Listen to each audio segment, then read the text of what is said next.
Hey guys, welcome back to our channel, and in today's video, I will be showing you on how you could go ahead and see if someone viewed your profile in Roblox.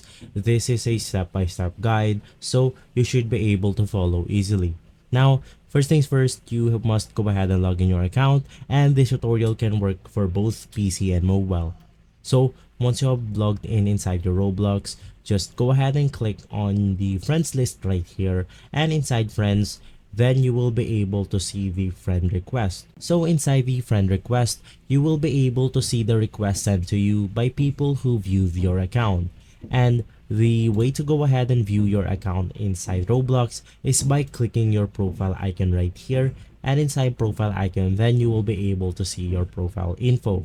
And as of right now, there are no buttons to view if people look at your profile here in Roblox. The only way to tell if someone viewed your profile is by heading over to the friend request list.